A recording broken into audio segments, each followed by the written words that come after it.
Marrowvale was a town forsaken by light, its streets slick with a perpetual dampness that reeked of decay. The old well at the forest's edge was a wound in the earth, its crumbling stones stained with something darker than moss.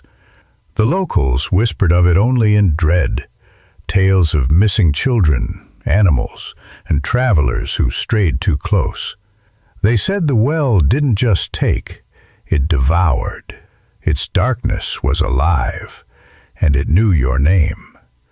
Clara, a skeptic drawn to the town's grim lore, dismissed the stories as rural hysteria, but the well haunted her dreams, a yawning maw that pulsed with a low guttural hum, like a heart choking on its own blood. She saw herself standing at its edge, her reflection in the water below rippling with too many eyes. Against all warnings, she went to it on a moonless night, carrying a flashlight, a knife, and a rope, her pulse quickening with every step. The forest was wrong, too still, the air thick with a sour metallic tang. As she reached the well, the hum became a physical force, thrumming in her bones, urging her closer. She peered over the rim, her flashlight's beam devoured by an abyss that seemed to breathe. The hum was no longer a sound, but a voice, splintered and ancient, chanting her name in a tongue that wasn't human. She tied the rope to a gnarled tree and descended, the stone walls slick with something warm and viscous that coated her hands. The deeper she went, the colder it grew, a cold that didn't just chill, but gnawed, as if the well were stripping her flesh from the inside. Her flashlight flickered, then died, leaving only the hum, now a deafening chorus of voices, each one clawing at her mind with promises of pain. Something grazed her neck, soft, deliberate, like lips brushing skin.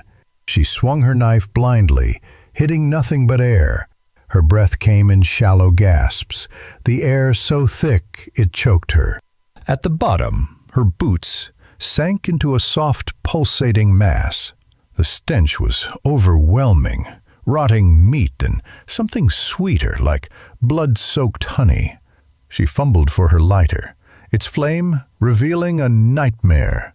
The well's floor was a writhing expanse of flesh, studded with eyeless faces, their mouths gaping, teeth jagged and shifting like living blades. Their skin was translucent, veins pulsing with a black, viscous ichor that seeped upward, pooling around her feet.